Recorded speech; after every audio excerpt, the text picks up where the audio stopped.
you don't read the newspaper, you're uninformed. If you do read it, you're misinformed. What is the long-term effect of too much information? Information, I just need some information. I've been dying. Is it lack of education? I've been reading without any transformation. I'm addicted. Is it overstimulation? Hey. Welcome to the Sixth Sense Report. Hear ye, come one, come all. You are listening to the Sixth Sense Report with Joel Nikoloff and Darnell Samuels. I think it's been a while since I've said I think we're blessed. So maybe Darnell will let me get away with that one this time. Yeah. We have a guest, as you can see in the on the title in the show notes.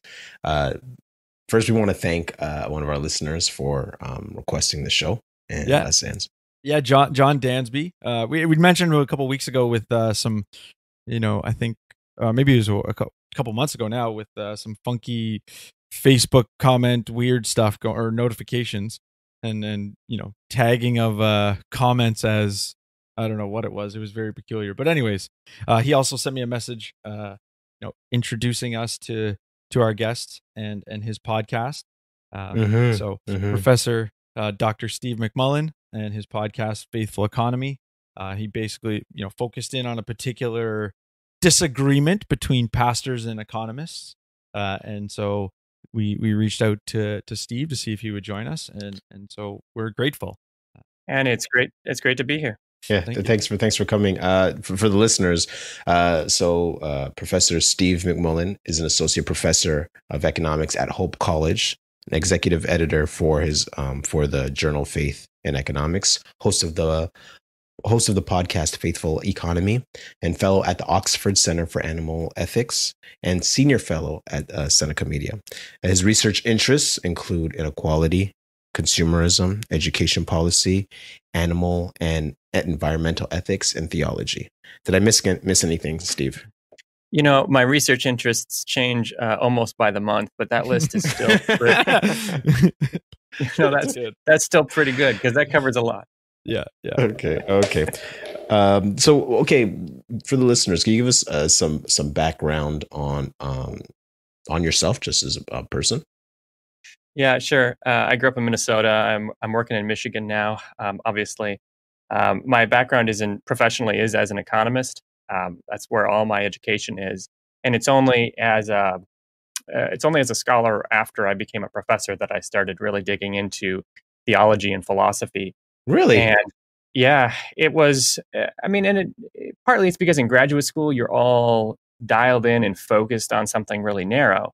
But then when you become a teacher and you're talking to colleagues at a liberal arts college and you're talking to students, you're invited to ask bigger questions.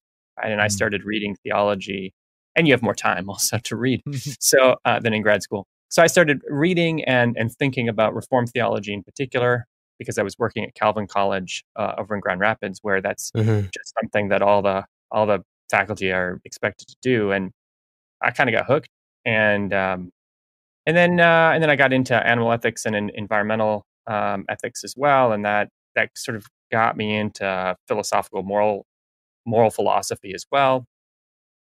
And today it's fair to say that the technical economics research that I was doing a decade ago is way on the back burner, and just about all the stuff that I'm doing is kind of at the intersection of economics, theology, moral philosophy, and there's just so much ripe material there that I probably spend the rest of my career on this, but it's hard to make promises. Okay. Okay. No, that's good. That's good. So just your show and what you teach all kind of overlap with what Joel and I do on the show. Totally. So because we use theology and economics to analyze events that impact Canadians. And so, we definitely see there is overlap between the two. So based on the question that our guest was kind of asking, what would be your answer to what happens when pastors and economists disagree? There's a whole bunch of conversations that are usually kind of in the background. And so I could give some examples, but But like one of the issues in having a conversation between an economist and a pastor or a theologian is that there's usually a different fundamental question when two folks will approach the same topic.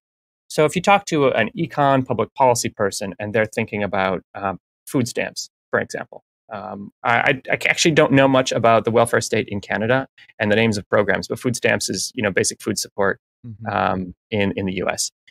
And so if you have a theologian thinking about food stamps, they're probably going to be asking a question something like this, something like, what is the way in which we can organize society to best meet our obligation to the poor? And it is probably assumed that there's some obligation that Christians have to the poor. And then, the question is, what does it entail? For an economist, that question will be there, but there'll be a whole different set of concerns running through their head usually. And that'll be something like, what kind of behaviors are encouraged and discouraged by the structure of the program? What kind of, they might be thinking about counterfactuals, like what kind of access to food would people have with the program and without the program? Does the program have any impact on employment?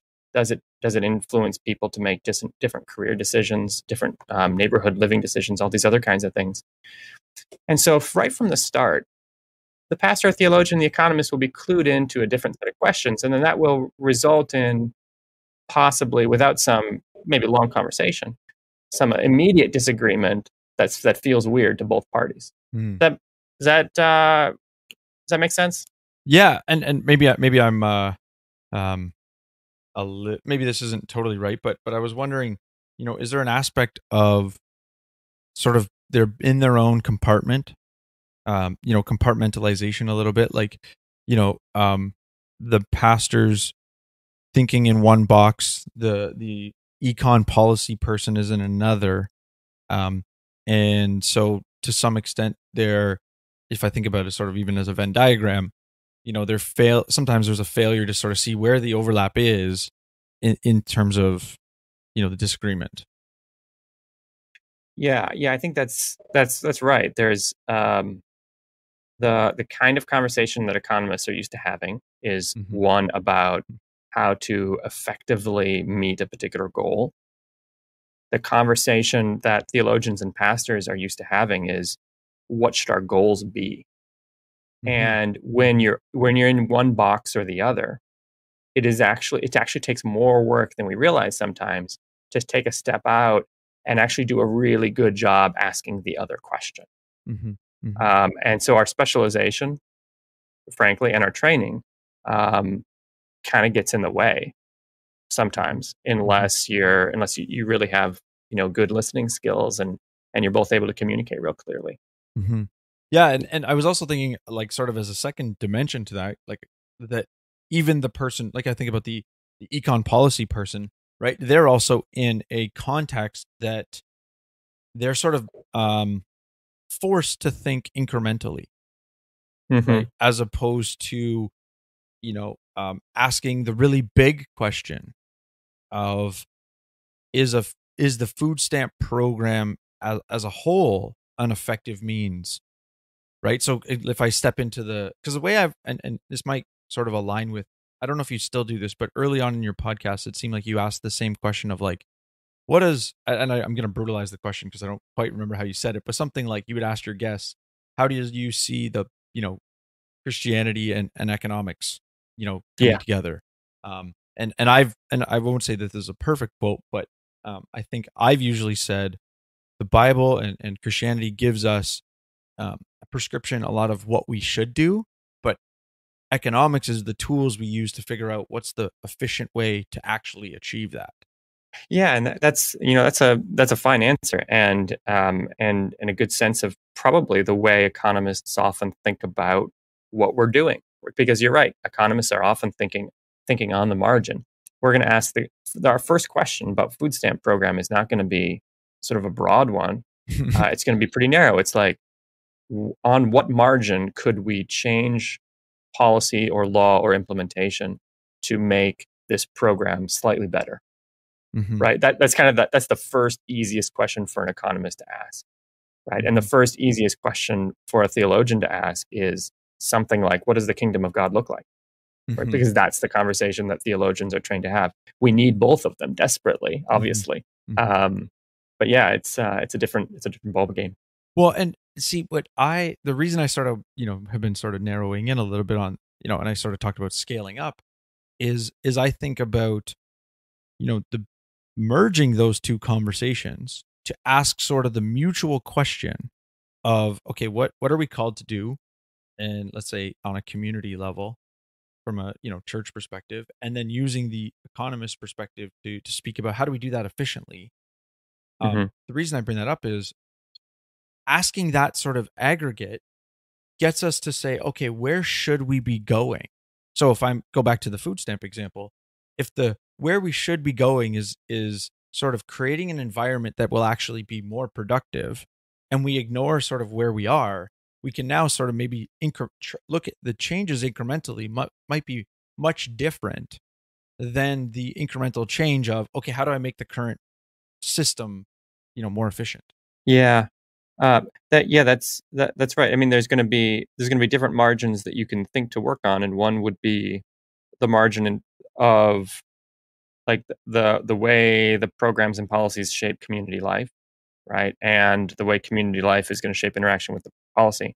And then there's the how do we run the program better, right? From kind of the eyes of the technocrat or the bureaucrat. Yeah, and I think is that kind of what you're getting at? Yeah, and I think the question right before, how do we run the program better?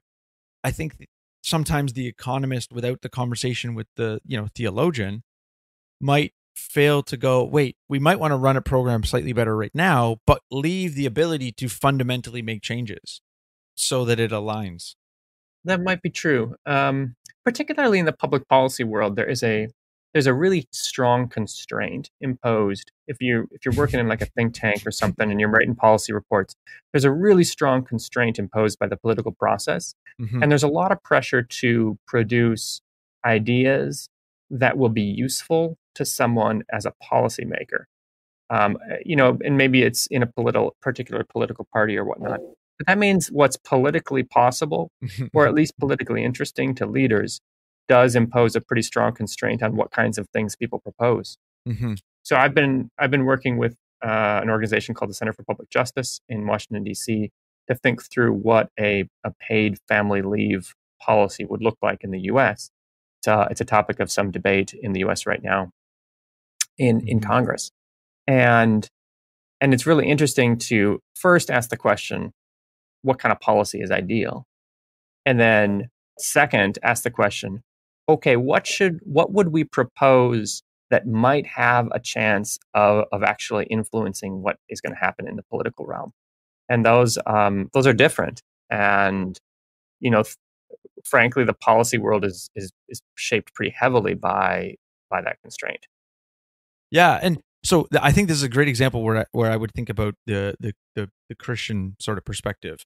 And because I think about the big question is that we're sort of, let's say secular government has a very different answer to the question I'm going to think about, which is, as a Christian family, what type of environment do I want to create such that my family will have the most productive or efficient means of young child rearing? And the reason I say that is we know from a secular taxation corporate perspective, they want, let's say, women to go back to the workforce as quickly as possible. But from a child rearing perspective, is that the best solution? And not to say that every family needs to follow the same scenario, but if we start to over incentivize to one side, like so in Canada, we have a very liberal or progressive, we have essentially a year's almost essentially employment insurance given to young mothers. And now we've taken the same dollars and said, oh, instead of a year, you can extend the same dollars and put it over a year and a half. But what that has done is that, most people will have one kid. As soon as the EI runs out or employment insurance runs out, they go back to work just long enough to get another program. And so the question is that actually productive for child rearing and development of your children? That I would argue a secular, government isn't even going to ask, because more tax dollars means, we can help people more. That's really interesting, and partly because my head's kind of in this space about family leave policy. But that's a really interesting question, and it really is hard to know what we're aiming for sometimes, because you have different good things in mind. So on the one hand, you do want mothers. We want to have a community and an economy and a labor market in which a mother finds, or it's actually possible for a mother or a father to focus on their child when they're first born. That's a period, you guys know, of intensive parenting. Yes, and I'm living in it, and people refer to it as the survival years. It is, it's there are blank spots in my memory where I don't think I was sleeping enough to form permanent memories, because it's intense. But that's also a wonderful period. And so what you don't want is, on one extreme, you don't want to create a world in which the demands of the labor market are such that the family is just totally crowded out, right? So to think, if you all forgive me, to think in Kuyperian terms, because I'm from the Dutch Reformed tradition. Yeah, no, we talk about that a lot. You guys are, yeah. All right. So the idea would be that it's possible, and it's a caution in Kuyper's thinking, that you don't want the market to overpower the family, right? And this would be one danger, is if our ability to be families was totally crowded out by the demands of work. That would be a bad thing. On the other hand, like what you describe, in which the parent going back to work for a few months is just a pretext to qualify for another year or year and a half of benefits. That's a sense in which the government policy has created this weird, perverse effect for the labor market, where the person probably isn't engaged in their job in a way that has great integrity either. And then we can just make questions, value judgments about how much we value the goal of having people productive in the labor force, how much we value various amounts of time at home, and of course government funding. And I honestly don't know how to balance all those things. It's a legitimately difficult thing, and you see bad outcomes kind of on both sides, at least in my view. Yeah, and I think saying that sort of aligns with sort of the at least the more free market side of the criticisms towards central planning, because exactly what you just said, not one person can know.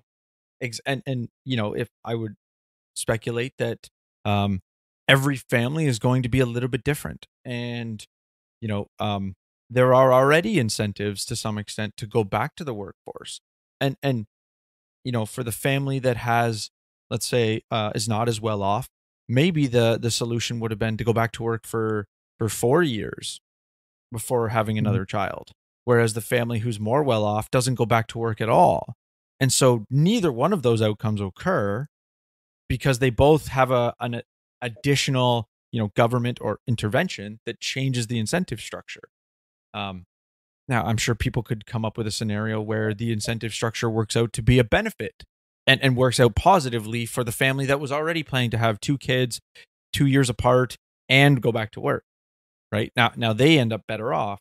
And so I just thought, the way you sort of said, how could we know, is to me the fundamental aspect to why central planning in general always has its limitations, because no one person can know all of the necessary factors. And we sort of get back to the Adam Smith concept of the invisible hand sort of shaping things. I think that's probably right. I'll caution that there's good and bad ways to pursue the same goals, and with the government. So particularly, your use of the term central planning here evokes the real tragedy of centrally planned economies like North Korea, Cuba in our day, but of course the Soviet Union and various periods of time in various industries in China, where the government was actually making all of the decisions for people and for industries and what's going to be produced and how it's going to be produced and who it's going to be delivered to and what's it going to cost, which was economically a real disaster, and it cost human lives, countless human lives in the end, the kind of tyranny that it required. So that aside, there's kind of gradation then, but there's a real difference between the government really making choices for people, like this is the path you're going to take, and this is how much time you're going to spend on the work, and this is how much time you're going to spend in the family. And I have far less concern about cases in which the government can craft a policy that's just really flexible, but does offer sort of some kind of flexible support.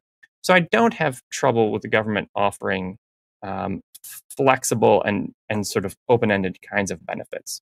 So a child tax credit, for instance, would be maybe the most open-ended kind of benefit you could give if you wanted to support families' ability to support themselves when they have a newborn.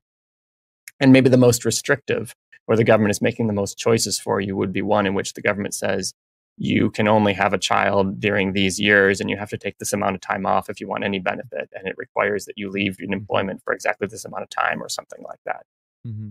So all that to say is we should pay attention to the margins in which the government can be more or less sort of bureaucratically intrusive.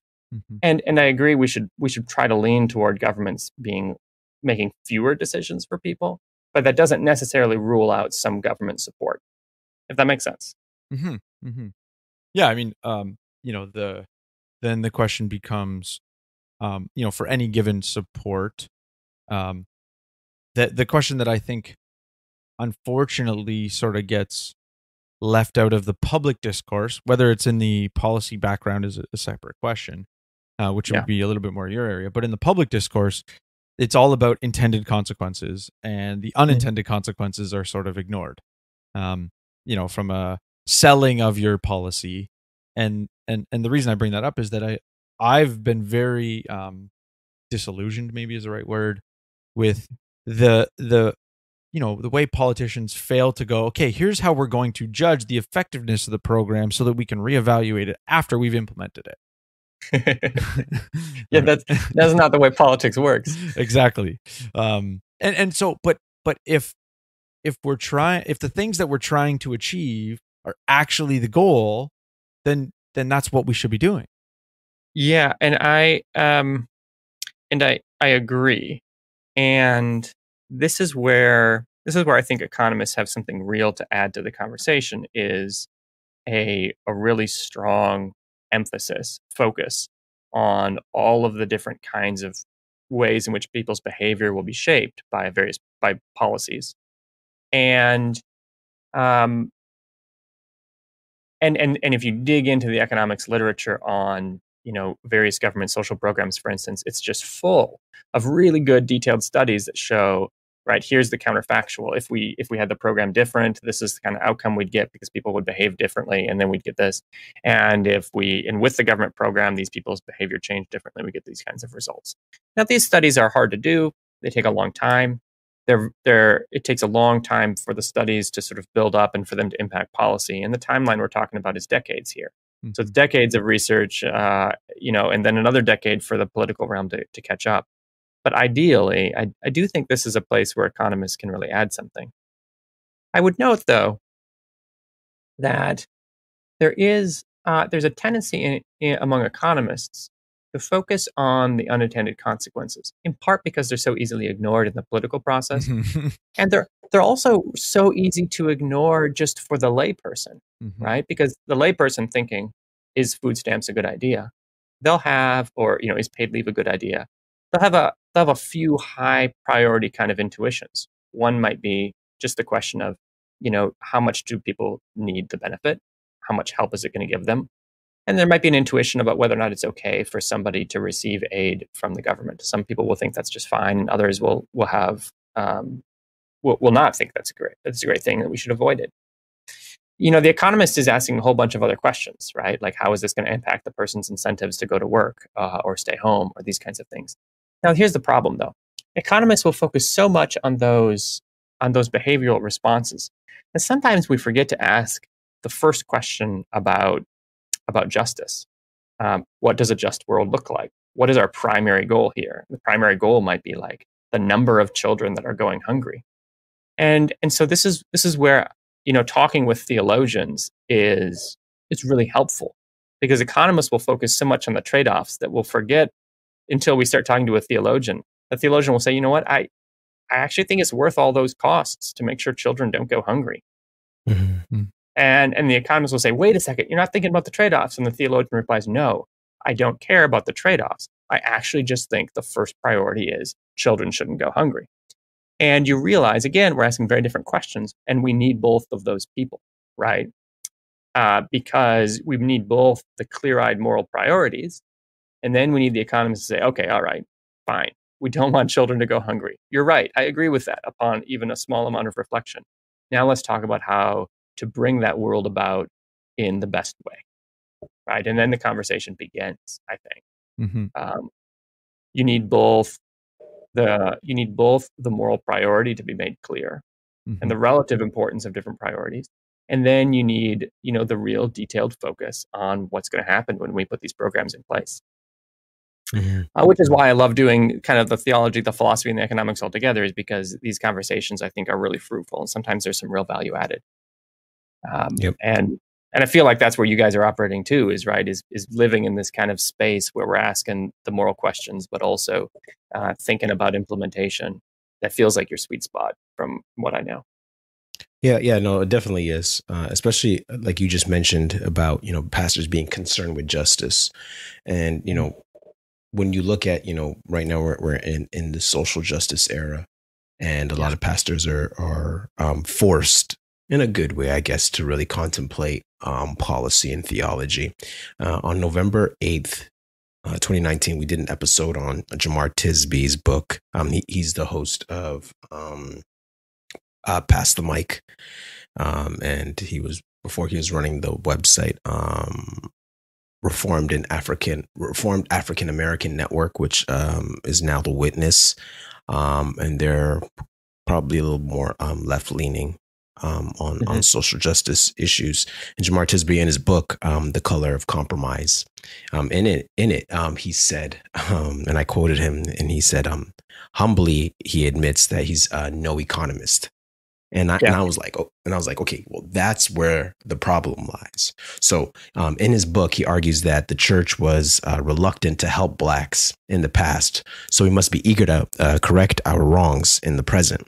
So one of his solutions was reparations, and his proof text was Numbers chapter 5, verse 7, and he also talks about redistribution.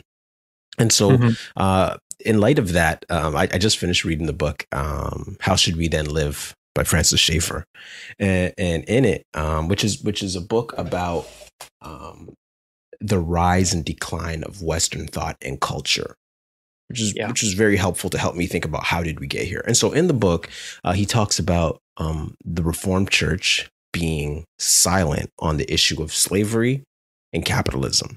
And in it, right, he defines capitalism as the abuse of wealth. Technically, from my understanding, capitalism is not a system. It is just an economy without government intervention. Now, there is no such thing as a pure capitalist society. So there is spectrum balance. Yeah. There's spectrum. Yeah, I just want to make that clear for the listeners, right? Just to make sure I'm defining my terms. So today, the Reformed Church is divided on how should we then live in a social justice era. So one side says we must, to correct the issues of the past, economically, we should be more progressive. And the other side thinks we should be economically more conservative. So my question to you would be, what do the scriptures teach about responding to capitalism or the abuse? I'm not going to say capitalism means the abuse of wealth, because it's not. Right. but just in generally responding to what the scriptures teach about dealing with capitalism. There's a lot in that question. Let's just acknowledge that. Yeah. Sorry. I also just want to add for clarity for the listeners. What this question that I'm asking, Steve, has to do with central planning, where the government is planning the economy versus the free market, where the market is running freely. But yeah, sorry. Go ahead. Go ahead, Steve. This is good. And so let's take some pieces of this in turn and maybe hash it out.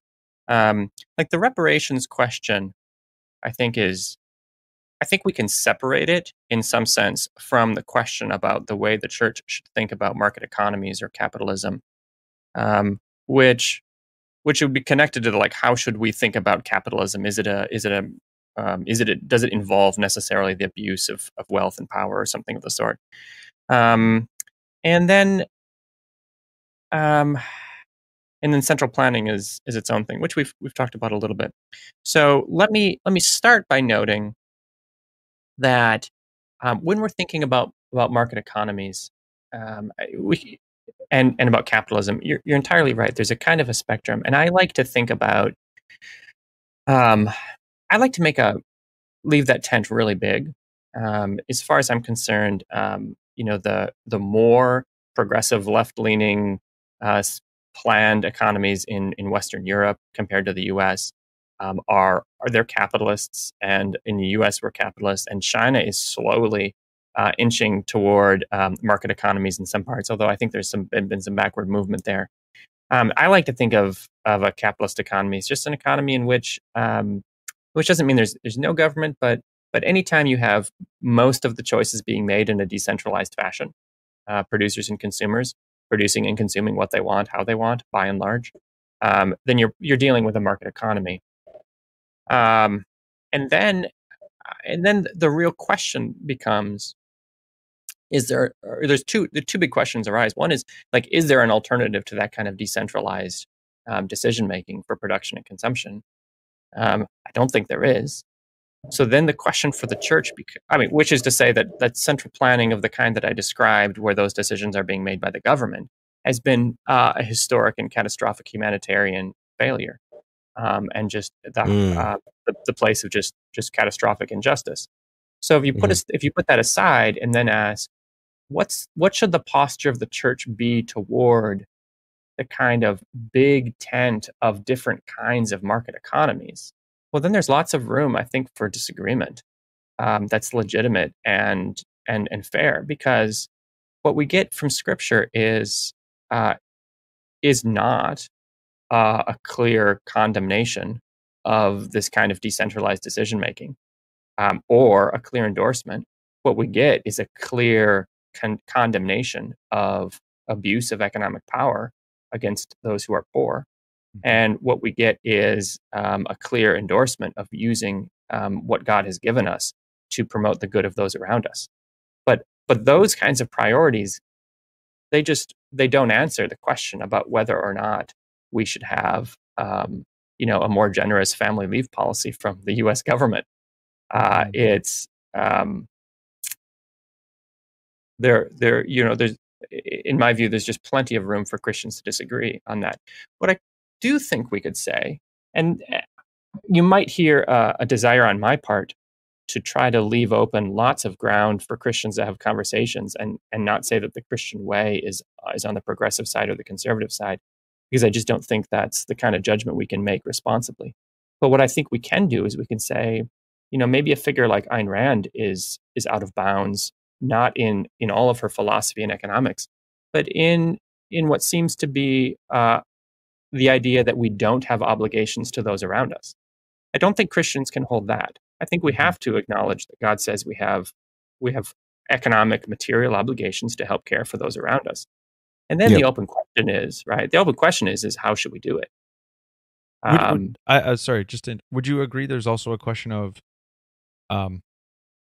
how should we do it, also to what degree of our community, what qualifies as our community that our obligation applies to? Yeah, I think that's fair. And in philosophical circles, there's big questions about whether or not you have stronger obligations to those who are closer versus farther away. I think everybody has the intuition that you have a special obligation to people in your family. If I've been given 3 amazing children who depend on me and on my wife, and it's our calling and our joy to devote our lives to taking care for them in a particular way. And I think my obligation to my kids is stronger than my obligation to other children in the neighborhood. But the obligation to the other children in the neighborhood is not zero. I think it's still pretty high, and probably usually that obligation is higher than I acknowledge.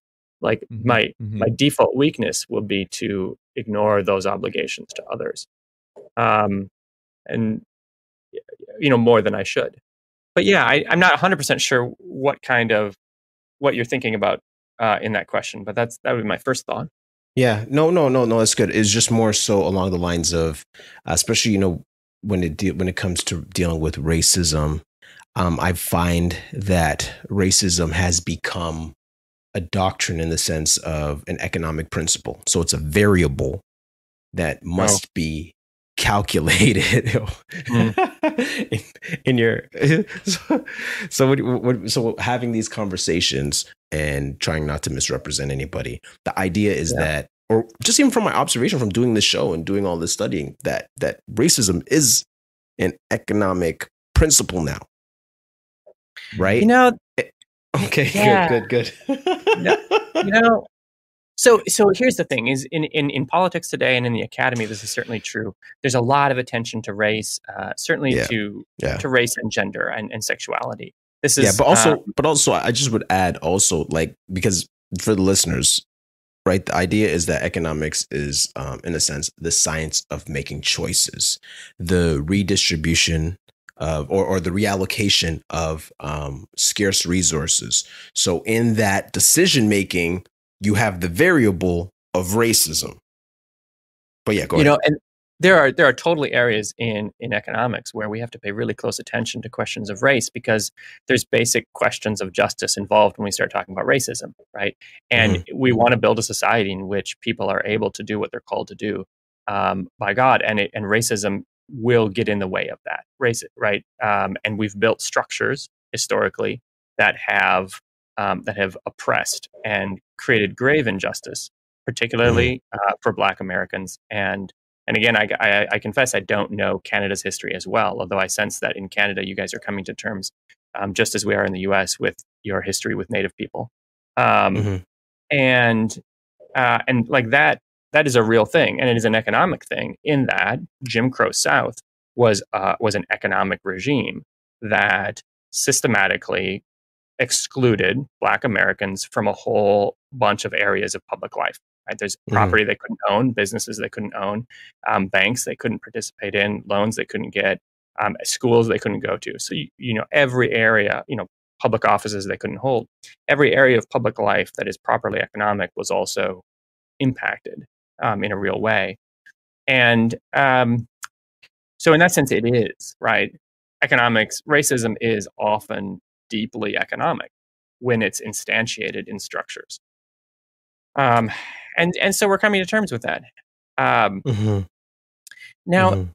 when Tisby, so I have great respect for his work, and I'd love to go hear your guys' conversations about these issues and go back and listen to those. The question of how we respond to a history of racism is a hard one, and it's a hard one because it's, in some sense, this is where we have to start by asking some basic moral questions and some questions of justice. And then, and in some sense, those have to inform the way we think about the economics. And even if we agreed on the questions of justice, which we don't, the economics would be hard. Even if we agreed on the economic remedies for particular injustices, right? Those questions of justice are hard. And of course, people have really strong feelings about, even the minutest disagreements about these things. So let's just note that the terrain is difficult, but that it's also a really important question for, I think, for economics, particularly for a society like the U.S., where we have our particular history. And then, we can go further. I have thought a bit about reparations, and but I have not written about them much. But we could get into that because that is a topic that's important for the church right now, I think. Yeah. And I think the heart of the issue is like, okay, so we see that, we admit about, we can acknowledge the errors of the past of the country, especially for you guys in the US. And so the question now is how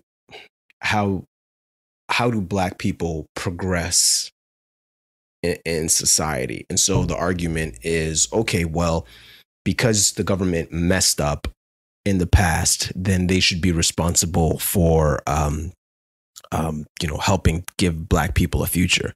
Now, if we go back to to the work of Booker T. Washington and W.E.B. Du Bois, they have two different ideas about how Black people should progress, and these are economic concepts which we still argue about today. So Booker T. Washington is he had the Tuskegee School, and he was arguing like, okay, the way Black people are going to progress and do well in this racist economy is that they have to get skills. So he started the Tuskegee School and taught trades. And his idea is kind of like what we see in Genesis chapter 1, verse 26 and verse 28, the cultural mandate, where God gives us, all people, not just Christians, but all people, the command to flourish and to be fruitful, right? And using his creation to benefit others. And so he's saying, okay, for Black people, you go to school, get a trade, and be helpful. If you're helpful, then you'll be accepted and you'll be able to come up. And then Du Bois was saying, well, okay, well, because of all this racism, Black people are going to need some help. We can't necessarily do it on our own. And so this is where we are today. Same conversation on Twitter. Yeah, same conversation. But it's funny because on Twitter, Twitter's my favorite social media platform. And only because my wife says the only reason why I like it is because I like controversy. But it's only on Twitter can you see these guys going back and forth in real time, right? Mm-hmm. Right, where you see these pastors going back. Right now, personally, I like to play rough. I like a good argument. I like a good argument because it helps me to learn. But this is kind of like the heart of the Christians debating on social justice. So I guess my question to you is there a better way? Which way is a better way? Is it pulling yourself up by your bootstraps, free market, or is it government programs, welfare programs, help a brother out type stuff? I think that distinction is a fine one, and it does point to different emphases in the conversation we have about poverty and about race. And I'd actually like to make a slightly different set of distinctions. Okay, good. And then I'm going to have my cake and eat it too. That's my plan, right? Okay. So first of all, I think we need to distinguish basic questions of injustice, because the argument, I think, particularly coming from progressive circles, is that the lift yourself up by your bootstraps analogy is a way of ignoring the fact that injustice happened and is happening. So if you look at in the United States, there's good evidence that that people applying for jobs, we have good audit studies from applications and whatnot, that there is discrimination against Black Americans based on the most trivial characteristics like names, and that this results in fewer interviews and fewer job offers, in particular in certain industries. And moreover, that we see there's some evidence that that even in places where there is that kind of discrimination, it isn't borne out in productivity differences. So where we can observe productivity of workers in industries, there isn't a real difference. And so this kind of discrimination does look like kind of just the market is just on average in a noticeable way, being terrible to Black Americans in the labor market. Okay, it's not nearly as bad maybe as it was in some past times, but it exists. All right, so that's just like one example. All right, so if this is going on, and then someone turns around and says, you know what, Black people and minorities in the U.S. need to just, pick themselves up by their bootstraps, and I'll give you some great advice about how to do that. Here's a 10-step, process for, going and getting an education, starting a small business, and then making it. There's a sense in which that feels like I don't want to fix the problem of the injustice kind of response. So the first step is acknowledge the injustice, and yes, we have to fix it. If we're ignoring the places in which there's real injustice in our current economy, there's no good free market solution, because then the market just becomes an excuse for not cleaning house, right? Mm-hmm. And then you could make a similar argument about crimes in the past, right? If someone comes and if they came at gunpoint and drove my family out of our house, and then threatened us with death, drove us out of town, and then took our house, I would be angry. I think it's fair to say, and I would demand restitution. Now, the thing is, of course, this happened literally to a whole bunch of folks in the U.S. It was a couple generations back, and often, the people who inhabited the house, the household head would be killed in the process, and they'd be lynched. Now, that's a real crime, and it's reasonable to say that there should be some restitution for that crime. So I think there's a reasonable question of justice there as well. Now, that doesn't change the fact that at the same time, the best advice I would give a student sitting in front of me who was a minority, who was worried about the prospect of going into a labor market where there might be this kind of discrimination, or maybe their family was subject to this kind of injustice in the past. I wouldn't tell them that the best path forward was only to worry about those injustices. I would give them the very good advice that, hey, you know what? You've got some real opportunity and some real talent. Let's study hard. Let's find you a career that fits your skills, where you can really do some good, where you can thrive as a person and take care of your family. I'd give them all of that advice about how to be a productive citizen and really do some great things with their life. But honestly, I don't think these are in conflict. So they're only in conflict if we insist we have to choose between addressing the injustice and offering like real structures of social mobility and opportunity to folks. But of course, we want both, right? And then the only question then becomes, right, what's the role of the government in all this? So forgive me, I'm going through like a 4-point, response here, and maybe you guys want to jump in, but yeah.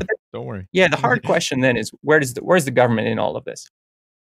I haven't worked out for my own satisfaction what the U.S. federal government, what the just response would be, economically speaking, to our history of racism. I think the argument for reparations is stronger than I gave credit for before I paid attention to our history. And I don't know how to implement a reparations program well, although there's folks who've put a lot more thought into it than I have. And just out of basic respect for them, I got to say that it's probably the case that they've resolved a lot of the questions that I would ask, and I just haven't done my homework. But I think it'd probably be reasonable to say that the U.S. federal government and state governments were involved in injustice, and you might find a way to make a good case that they should also be involved in some restitution. That's a basic question of justice, which I think should be resolved separate with great care from the question of, how do we create social mobility? And I wouldn't rule out the possibility of reparations being the appropriate response for private entities. If I was talking to a libertarian friend, actually one of the podcast episodes with Art Carden. He's a very conservative libertarian kind of guy. Well, at least libertarian. I'm not sure if he'd use the term conservative, but he's very suspicious of government action. But he said, I'd be open to an argument that my own family history was such that I owed reparations to the descendants of people that we had done wrong to. He said, I think that's a fine argument. And if you brought me the right evidence, he said, it would be his obligation to pay attention to it. And I respect that as well. I think that makes sense. And if someone came to our church and said, hey, we have a history, we've done that, we've done the homework and found out that your church, Third Reformed Church, was involved in some grave injustice 1 or 2 generations back. And here are the people that you've harmed. I would want our church to respond appropriately and try to make some restitution. Like all of those, I think, are appropriate inclinations. Yeah, no, that's good. Right, but all the details are hard. But I'm not sure why we would have to choose. Yeah, right? No, I think the reason why we would, in a sense, have to choose is in the sense that the example you gave about dealing with the student. Mm-hmm. Right. Because, I like to look at things not from a top down, but from a bottom up. So part of my heart is where dealing with students, like, yeah, we're talking here on the show and yeah, we're seeing what's going on Twitter. But what am I going to say to my student? what am I going to say to this black kid that's coming to me and he's like, hey, Darnell, I can't, because of the system, I'll never make it. And to be honest, to be transparent, I was there. Yeah. I was that kid who basically had no hope because of a narrative that was shown to me. And so practically speaking, and just like with theology is practical, economics is practical. What am I going to say to that kid? Am I going to say, well, okay, because of the powers that be, you'll never make it unless we vote in fill in the blank. Mm-hmm. So practically speaking, I'm saying, okay, look, let's look at what tools you do have to work with and what options you do have and what skills God has blessed you with. So for example, okay, in Thomas Sowell's book, The Quest for Cosmic Justice, right? We're talking about justice. And in it, Thomas Sowell argues the traditional justice is applying the same standards and the same rules to everybody. And then cosmic justice means equalizing the prospects of everybody, right? And I think that's kind of pointing back to answering your question. Okay, well, how's the government approaching this? Where's the government in all this? And I think ideologically, this is where the government is at. They're like, okay, you know what? Politically, I need to get back in the office. Social justice is the wave. This is what everybody's on right now. And the ideology is that we're trying to equalizing the prospects of everybody. And I think that is the wrong standard we're setting for people, that especially that black kid that's coming to me saying, okay, I have no hope because based on the numbers, we're not the same as I'll never be a lawyer or whatever the case may be. But I think that's the wrong standard in the sense that because of sin, and because the ground is cursed, as we see after the fall, there is you'll never see equal outcome in this world, or not even in the world to come. That's just not a biblical concept, and it's not in, I think the correct term is anthropological concept. Like what framework, or as an economist would say, what are we comparing this disparity to, or this equalizing idea? Where are we getting it from? So for the kid, I'm saying, okay, look, you're special. You're special. God made you special, and he's given you gifts and he's given you tools. What tools do we have that we can help you be a good steward of and cultivate? Back to Genesis 1 in the cultural mandate. What can we do to help you get to where you need to be? Instead of looking over your shoulder and looking at what other people are doing, or even what the common narrative of the culture is, but how can we help you? How can we empower you to be the best version of yourself? So that would be my response there. And so the idea is, like, when we're looking at trying to help Black people, and I think this is a good example to that, a conversation that Joel and I usually have a lot. And I think having conversations with people, like when it comes to helping Black people, when we look at the job market and finding jobs, right? And we look at affirmative action, right? Government says, okay, let's do affirmative action. Let's help a brother out. But then you also have nepotism, right? Hiring your own people. Yeah. And so for the person who's an entrepreneur, they take a loan out, right? They take the risk, right? It's not easy running a business. It's not easy franchising. You took the risk. All right, cool. So you should be able to hire who you want to hire. And so I guess my question to you is, do we have a right to tell someone how to run their business, i.e., who to hire or how much to pay them? All right. So it turns out that this is the podcast conversation in which y'all just throw me the biggest, most controversial, hardest question that I have not fully thought through, and then ask me to fix it. Hi, I'm Darnell Samuels. You may remember me from such podcasts as Thanks Coach and The Sixth Sense Report. When Joel and I are not studying for the next episode, we're paying bills for hosting and production.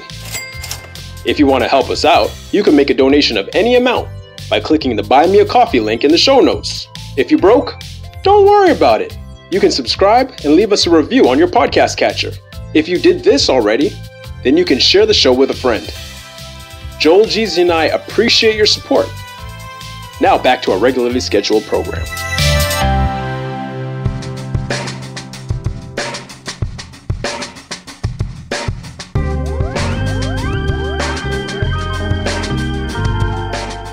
But whatever. I have tenure, so if I can't talk about this stuff, who can, right? So, but let me just say, all right. So with questions like affirmative action, this is a big question in the U.S. There's a Supreme Court case coming up about affirmative action in higher education. I think this is a conversation we're going to have over the next year or so, for sure, and it's an important one.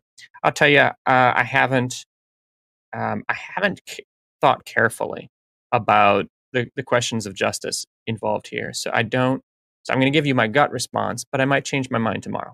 How's that? Cool. The gut is that with something like affirmative action,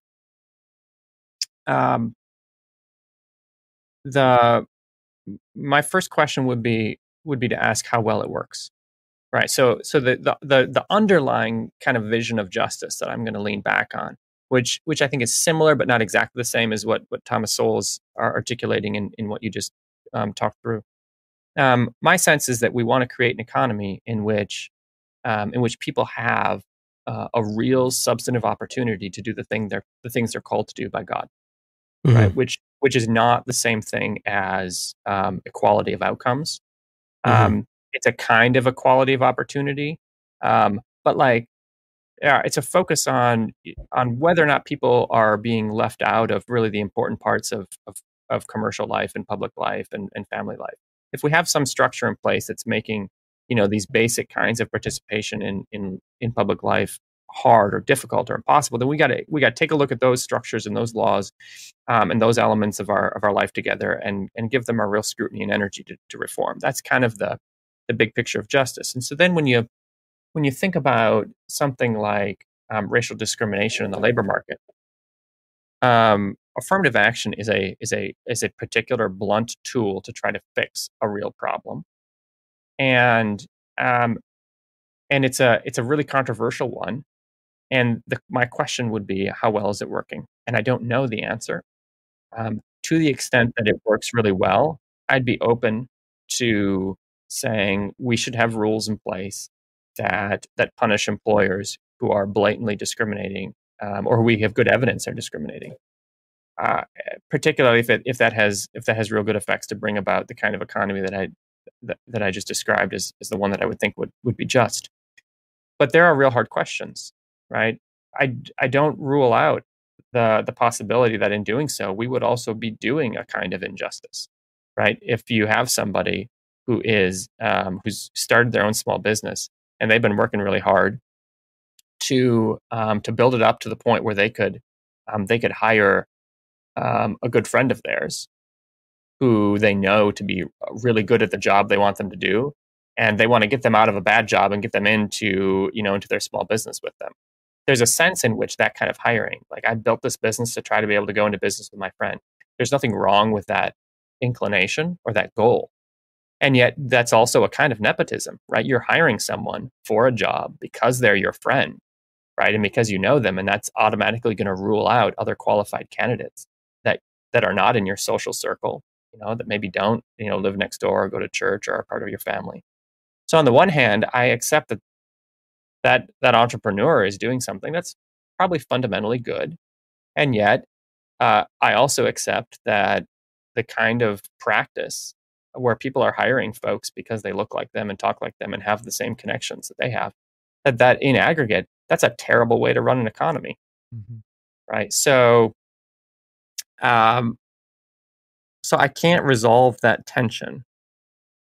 You can go libertarian and you can say everybody's allowed to do whatever you want. And if you have competitive markets, it'll solve the problem of the good old boys club. And I honestly just don't think that it will solve the problem. And so because I don't think the markets are competitive enough, and there's a whole bunch of different kinds of discrimination that aren't solved that way. And so I'm left with the fundamental tension that we have two different injustices that we're trying to trade off, and I don't know how to fix it. Yeah, I think, to somewhat circle back, but I think it ties well to what both things we've been talking about. First, my thought is like, the nepotism comment would be for the new entrepreneur, the trust may be of the highest priority to them. And so a nepotistic hire actually aligns with their highest priorities. But as you become, trust is not the most important thing you're hiring based on, then the nepotistic hire aligns with sort of what you said. This is not a good way to run an economy. And I think there is a level that the market will weed out that person because they'll be a bad manager of resources and most likely will go bankrupt. Maybe, but sometimes, like in some informational situations, nepotism might be efficient. Like maybe you only want to hire people because the job that you're hiring for is highly variable. Like the skills are hard to observe. And so the only way you can get the person who is going to be able to do the job you need to do is if it's someone you have long experience with. Mm-hmm, mm-hmm. Right? Yeah. And I think trust sort of aligns with that. Right. Yeah. And so nepotism could be efficient. Like the market might not drive that out. Yeah. No, but you know what I was going to say? But I'm saying the market shouldn't have driven it out based on what you just said. Oh, well, but I mean, that also could be consistent with an economy in which there's, there's a whole bunch of racism, right? That could exacerbate but underlying racial disparity in a really significant way if it's aggregated up. But sorry, Joel. Darnell, Joel, I was going to say that I don't. When I think of nepotism, I don't think it's efficient. Actually, I think it's inefficient. Okay. In the sense that technically, when you're putting somebody on, you're doing them a favor as a hit to you, right? Okay. So like you start your business and you have your knucklehead nephew who's at home doing nothing, and so your sister says, "Hey, I need you to put your nephew on." Okay, and you hire him as a hit. I never see nepotism as something good. Technically, I think it's actually something a lot of times it's not helpful, because if the person was actually qualified, you would have gave him the job. But I usually see it as a hookup there. So I think we're all in agreement to some extent, and I think it's that largely there's a very limited context where. And what I was saying is the right way to define it. When trust is a fundamental factor, the nepotistic hire, assuming they're also hiring a qualified person, right? So I think, Darnell, you're right that most nepotistic hires are not based also on qualifications. They're based on help a brother helping out. Your sister out. Yeah, exactly, right? Or I'm too kind-hearted, and I know this guy's troubled, and I want to help him, and I know it, right? So I think, or as a Black person, you want to give back to your community and hire your own, and you're not hiring the qualified person, right? But that's that. But you could teach the person, I guess. You could teach them on the job training, I guess. Well, and so, but then you could argue the teachability is the right skill set that you're hiring, right? And so, but I want to sort of, so I think we're relatively in agreement on that. What I did want to circle back on to talk about a bit, though, was the idea of the affirmative action, because it aligns a little bit with sort of this thought that I was having, which is, when Steve, you were making that distinction between sort of two issues. I totally agree. I've sort of used the terminology. If we're talking about a particular injustice that needs restitution, let's use the term reparations, totally makes sense. But when you have a collective reparation for a collective injustice, the difficulty is, well, aren't you going to make some of the individuals worse off who couldn't even afford to be worse off? And so this is where to circle. So I liked that distinction. I think my issue is that I think there's an intentional conflation of those issues for people who have an ideological hold on a particular policy. And the one example that I think sort of applies, and I don't know if you've heard this before, Steve, there's actually a follow-up to the name study that you referred to with hiring. Mm-hmm. And so the follow-up was that they took particular last names and used last names that were associated with particular races. And they found actually no distinction in the hiring. But what they did find was then you had ethnic first names. So whether it was a Jewish ethnic first name or any other particular culture, that those names received some level of discrimination. And what was the reason? Was it because they took it as a proxy of the wrong thing? Now, that's a different issue than the initial study seems to convey. But a follow-up study says, wait, the issue's a little deeper than we had originally thought, or the follow-up studies, I should say. And so my sort of point here is that, well, I can latch onto one study when I have a particular bent towards a policy solution, let's say, just for oversimplification, sort of the Democrat versus Republican approach of, we need the government to intervene. Okay, let me go look for a whole bunch of reasonings for why the government should intervene to solve this problem. And I would say Republicans are just as guilty for what I'm about to say.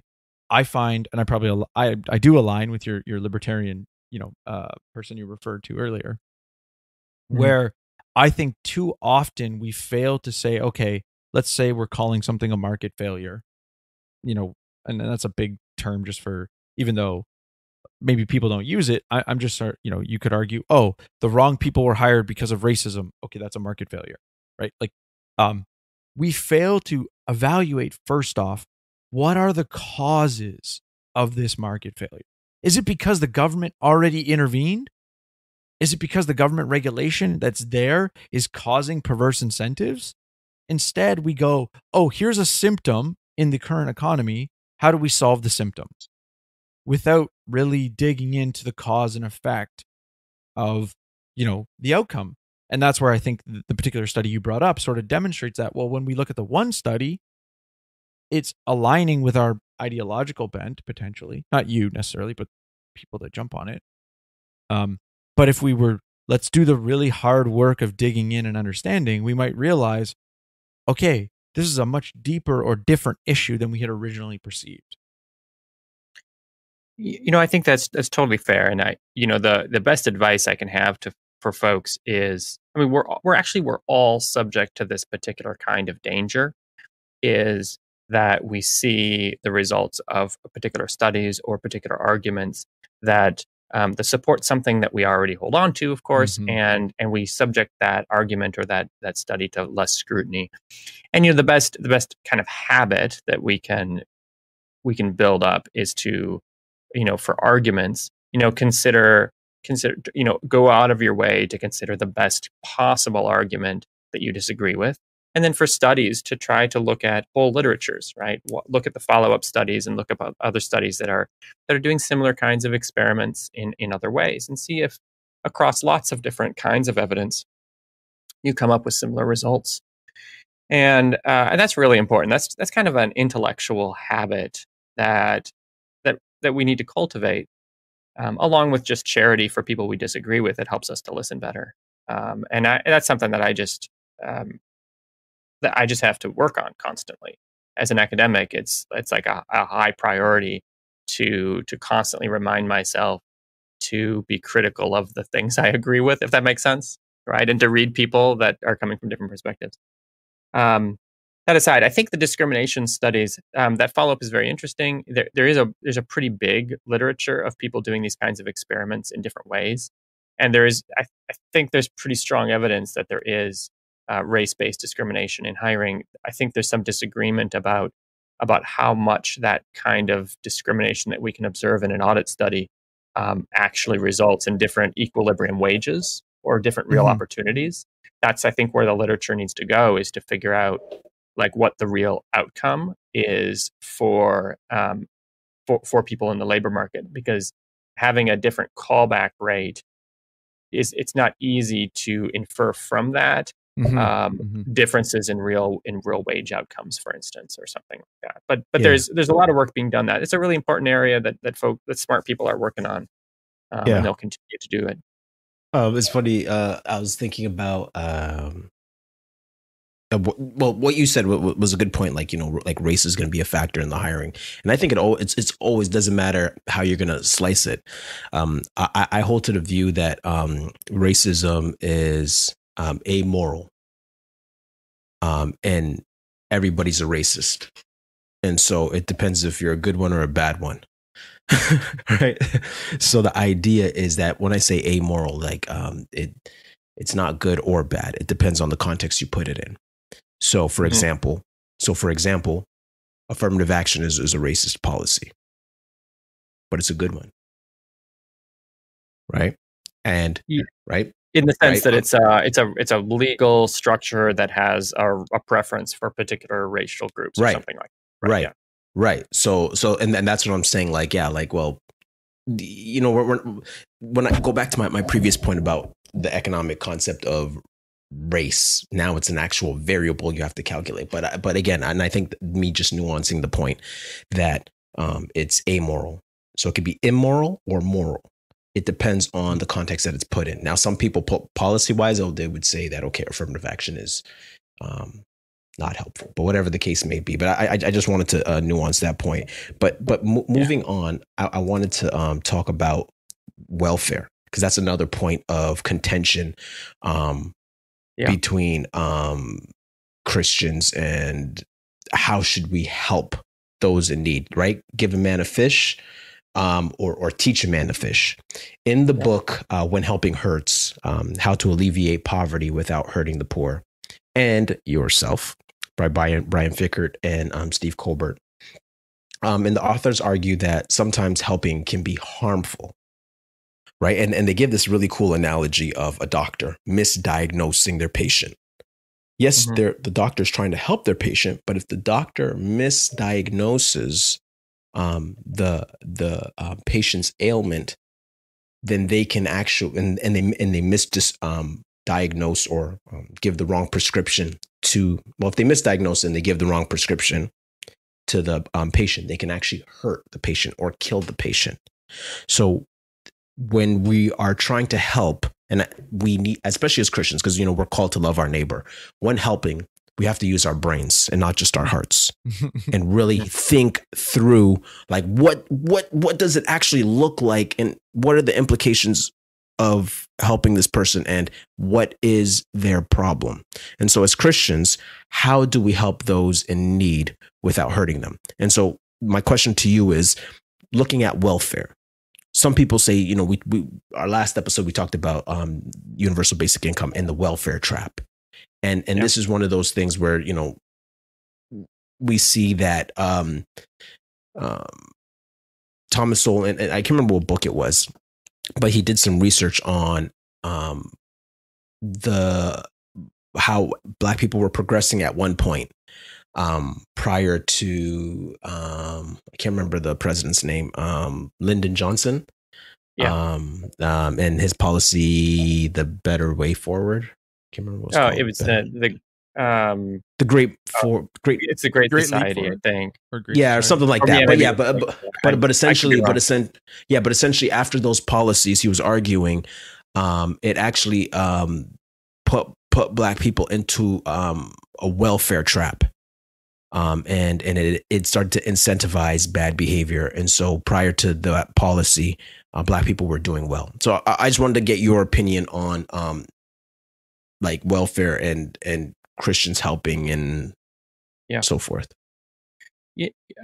So this is an issue that I've been thinking about a fair bit lately, because I just finishing up a book in which I'm debating the redistribution of wealth with another scholar. Nice. The other scholar is Jim Otteson. He takes a kind of conservative. I don't know if he would call himself a libertarian, but he's a kind of libertarian, and I'm on the more progressive side on this one. But I've had to come to terms, I think, really in kind of a detailed way with these sorts of arguments, and I think they're important ones. So I think I would parse it this way. First off, the idea of a poverty trap is an important one, and there's multiple kinds of poverty traps that we should be thinking about. One kind is the kind that I think you were just talking about, Thomas Sowell, right? Mm-hmm. That he references. In particular, we have a history of social safety net and welfare programs that create weird disincentives, that where the incentive for the participants is to preserve their participation in the program rather than to participate in the labor market, and where they're better off not working and keeping the benefits rather than investing in labor market. And economists have spent a lot of time talking about these, and there's weird cases in which you'll have 2 or 3 programs, particularly when you have kind of a hodgepodge welfare state like we have in the US, where the programs are all designed decades apart, and then they're all tweaked, stacked, by committees. So then you get what people have sometimes called the welfare cliff, or the benefits cliff, where if you earn just a few dollars more, you lose your Medicare benefit or Medicaid benefits, right, which are huge value, particularly if you have kids, right, and medical insurance is just very expensive, and your job might not, particularly in the low end of the income distribution in the U.S., low wage jobs often don't come with healthcare benefits, and so that loss of healthcare benefits is huge. And so what's a good parent going to do? Are they going to lose, their health insurance and work 3 hours more a week? Of course not. So that's just, I think, I'd say that's a real problem. That's a poorly designed program, right?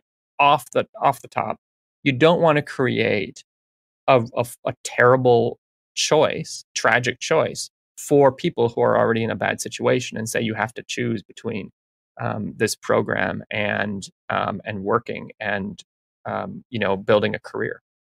So I think that's a real problem. And we have in the US, our history of designing these programs is not awesome. So I think today we're in a better place than we were 20 or 30 years ago. We've reformed a lot of these, although we haven't done a great job still with Medicaid. Although it's a little bit better now.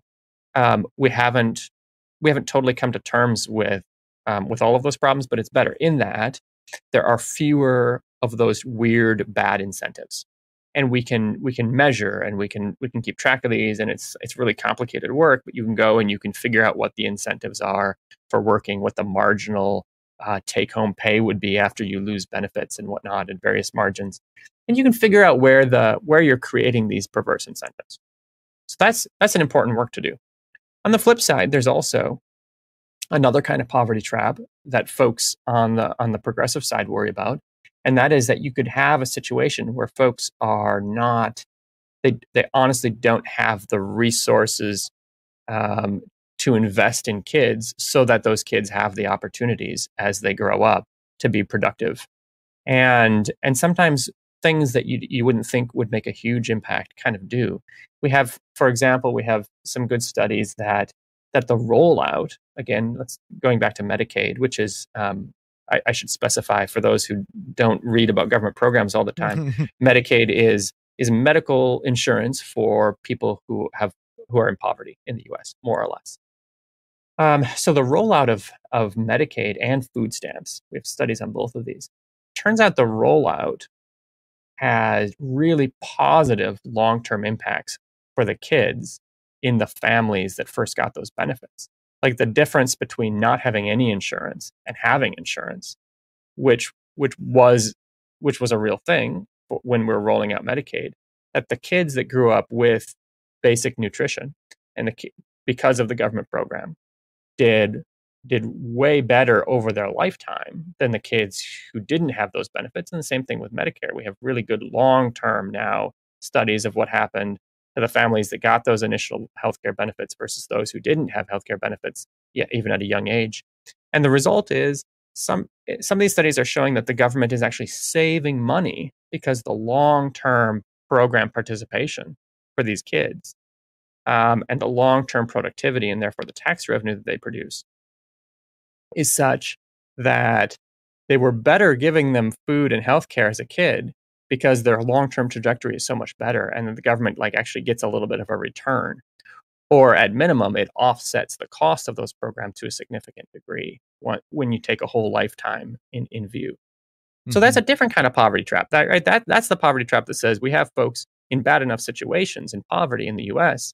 in our very recent past, at least, that just the provision of healthcare has a big positive economic impact on their ability to participate in commercial life going forward. We have to pay attention to both of those, both of those kinds of tragic situations when we're designing policy. Well, and if I was to sort of push back, sometimes I think of it. Also, I think there's an aspect where let's use the let's call it free market sort of no government intervention scenario. That is something we should be concerned about. But then the question is, why do we narrow it to this debate? Why aren't we having a larger conversation to go, okay, how do we solve this problem? Right? Like it sort of defaults it. Oh, well, we already had a welfare cliff that we were talking about on the policy conversation. Well, there's this other welfare cliff we're worried about. So therefore the policy is good, as opposed to, okay, here's a different problem that we should worry about and try to solve. And the reason I bring that up is that the short-term solution, the economic calculation is as you've described. But then what is the long-term moral hazard what is the long-term consequences that the moral hazard or the potential moral hazards for decision is, right? So moral hazard being you're going to make the less, or you're basically not punished for your bad decision, or you don't reap the benefit of the better decision because of the incentives that this creates. So, I think about it from the perspective of, okay, would it be more efficient in the long run if we devised a solution that was short-term in nature, maybe through government, but expired in 5 years? Because we can go back to the Milton Friedman quote, there's nothing as permanent as a temporary government program. Actually make these things temporary. But the reason I say that is look at healthcare as a whole. We both, in Canada and the US, we both have authoritarian healthcare. Yours is fascist, ours is socialist. They both suck. They both have outcomes in different ways that are very bad. But instead we go, oh, the problem is we need more government in yours, and we also need more government. But realistically, both the government interventions are having consequences that we don't identify as the cause being because of so much government intervention. So I'm not a libertarian. I don't share sort of the basic distrust of any time the government is doing something that they're probably messing up. It's just. But that said, I've been challenged over the years as I've read libertarians, and Milton Friedman's a kind of hero of mine intellectually. That I need to take this kind of thing seriously. I'd push back in this way. I think it's probably the case. Well, first of all, the fact that you called Blue Cross Blue Shield of Michigan fascist is delicious. That's not what I'm talking about. I'm talking. No, sorry. I'm not saying. I was kind of agreeing with you. Okay. So you agree there's fascism. I was more so the central. No, I mean only just that the private health insurance system in the United States. I've spent a lot of my life arguing and worrying about it, and just as a family, we have a lot of health issues. And there's never, and we have some of these are covered by state programs, and a lot of them are. We have good insurance here at Hope College. A lot of it's private. I think both the state and the private insurance programs are pretty horrific, and the hospitals we deal with are full of really good people. and also economically, it's a dumpster fire. So, so I, on the one hand, just to clarify, I agree that like the system is kind of messed up in multiple ways. Yeah. So when I think of the term fascist, I'm referring to the graph with regards to the healthcare system with regards to the percentage of administrators in the system. So, right, like that to me is resemblant of the fascist nature, because the government is so highly regulating the industry that for the hospital to operate, there's so many bureaucracies involved. So I would say that both the private and public healthcare are under an authoritarian structure. That would sort of be my pushback. Not so much that I agree the private healthcare or private insurance in the US sucks. And my reasoning for that would be because I know, like, because I'm familiar. Are you familiar with Samaritan Ministries?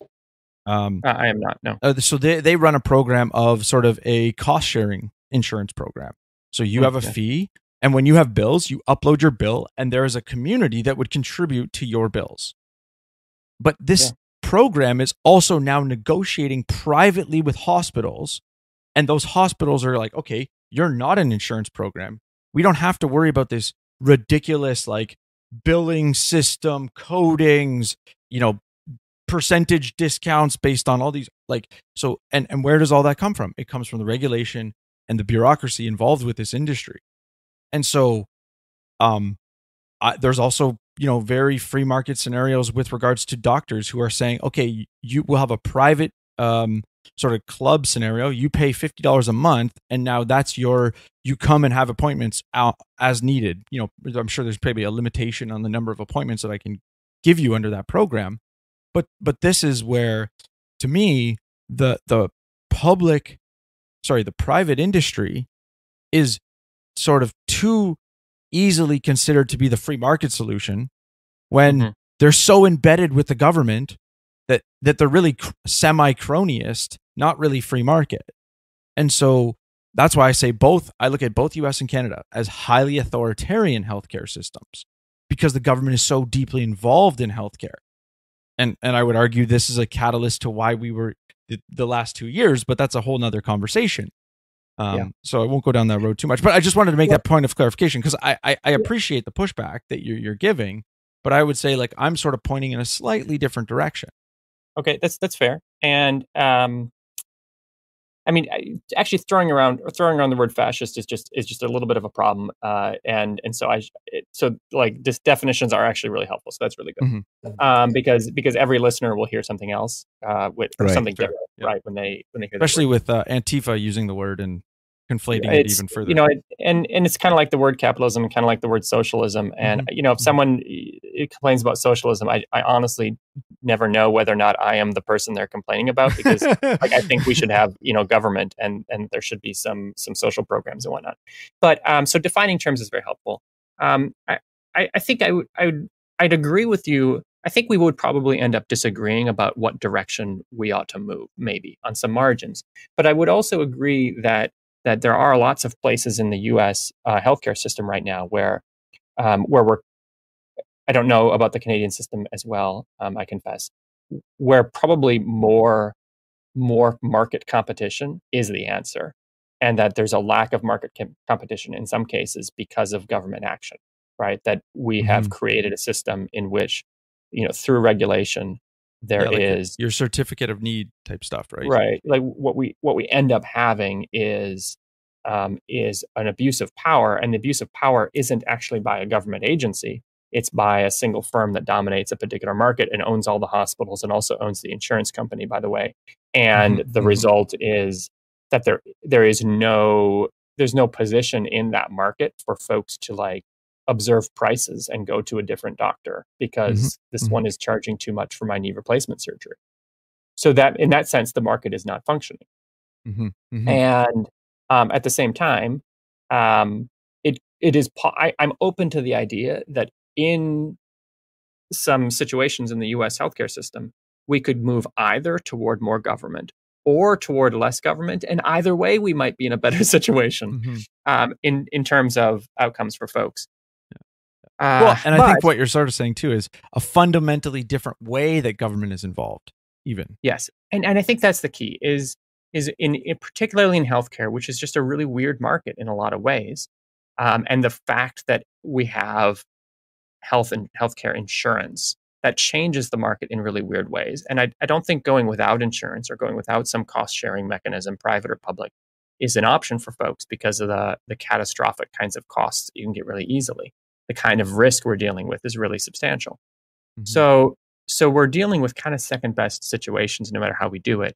And the solution probably isn't to say, we need to, ditch all of it and go to one extreme or the other, although I'm always open to those kinds of arguments. But probably the way to go forward is to examine the very particular ways in which government policies create perverse outcomes sometimes, the very particular markets in which we have lack of competition and lack of information to consumers and weird incentives for doctors and weird incentives for hospitals, and like actually just do the work of trying to fix the particular problems.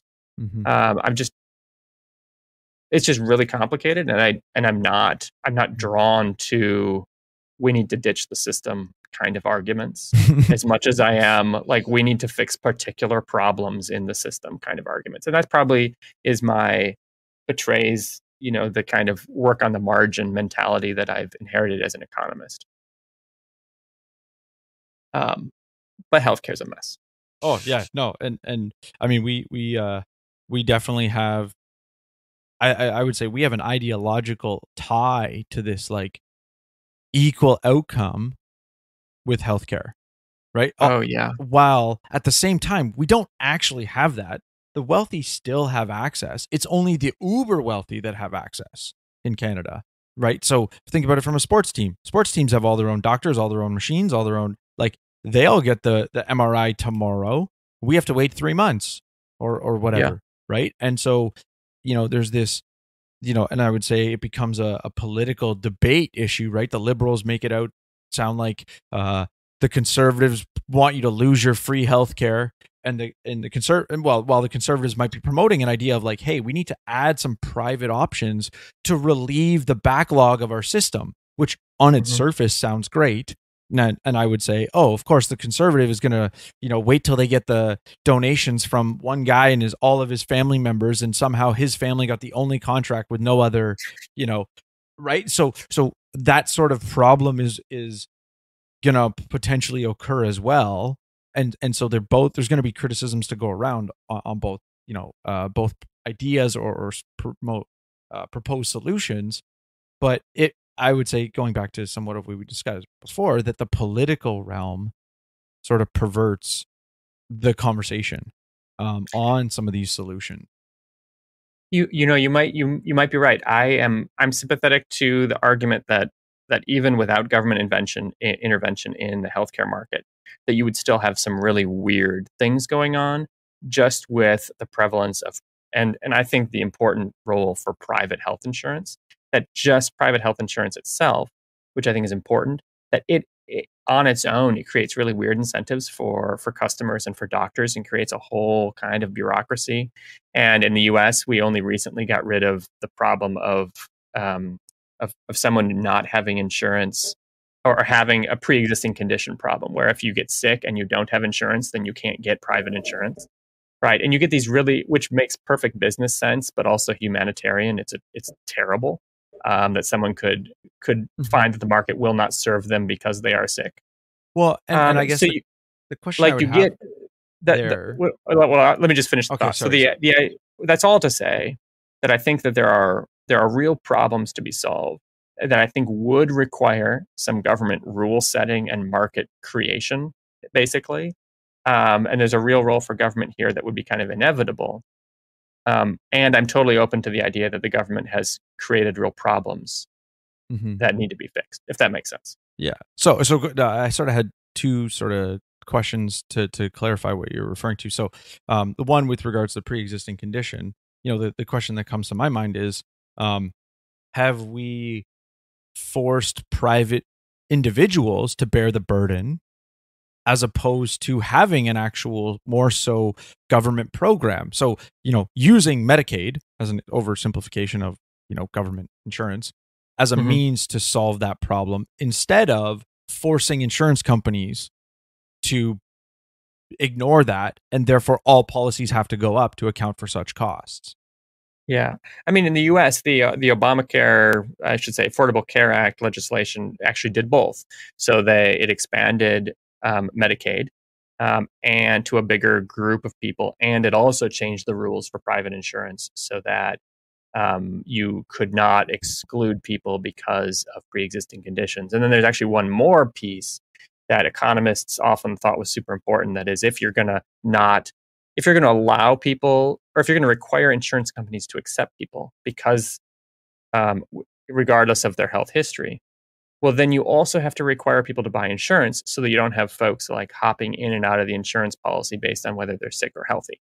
Right? Well, you don't want someone to buy expensive insurance just when they get the cancer diagnosis, and as soon as their cancer is done, they dial it back to cheap insurance. That's a recipe for disaster for the insurance company. No, Right. but if you had not passed the private, so my thought was, sort of what I was getting at was, but if you had only dealt with, like, so for people with pre-existing conditions that got denied or had Mhm. policies that were unaffordable based on their income, Yeah. the alternative solution would say, okay, that's where you go to the charity/government solution, as opposed Right. to passing that cost on. Because unfortunately, the famous line of, if you like your insurance, you can keep it, turned out to be a complete falsehood. And that's because of exactly this, the pre-existing condition rule, right? Because the pre-existing condition rule made all of those policies unaffordable. Yeah, all the policies changed. Right. And so, Right. because, and so those who under the old private healthcare system had an affordable scenario now had to bear a larger cost. And so my point was that, yeah, they got rid of the problem, but you also described a secondary issue, which was that those who jump in and out. And well, so I would say, what's the moral hazard?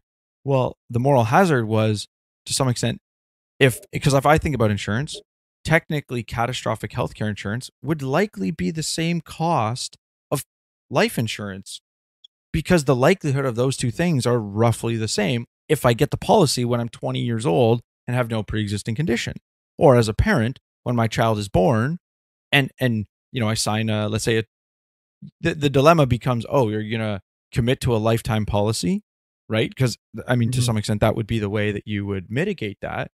But Yeah. the other aspect of that is, because now we've by forcing everybody, well, the 70-year-old is now potentially having millions of dollars worth of treatment protocols that they maybe would have said, you know what, I've lived a good life. I'd rather pass this wealth on to my family than try crazy expensive options that might extend my life by 3 years. Right. And I know I'm painting like, the worst case scenario. I understand that. Right. But I'm sort of demonstrating that we've added this moral hazard that is inherently going to cause people to choose things that they would have naturally said, no, this isn't the right decision. Like, So I think you're getting into, I think, a really important and maybe unavoidable problem with providing some kind of collective goods. Now, I think this might be true whether we have the government involved or not. If even with private insurance, for private insurance to work, it has to pool risk in a community, and it's gonna narrow down options for people in a way where some folks are gonna come away worse off, and they're not gonna have the options they want, and other folks are gonna come away a lot better off. And there's, I think, some irresolvable tensions there. yeah. Well, and I would providing those collective goods, private market or public, providing those collective goods is very expensive, and we're not going to be able to nail down a scenario that works well for everybody. I agree. I guess my postulation or potential would say, well, but then we've also crowded out the ability for, let's say, research and charity to fill that gap. Because that gap doesn't exist. And the reason why I like the charity solution is because, there becomes an aspect of, okay, you know what? We're not going to spend $1 million on a scenario that's going to extend your life for 6 months, potentially. But we would potentially spend $1 million if it has the potential for 20 years life expectancy extension.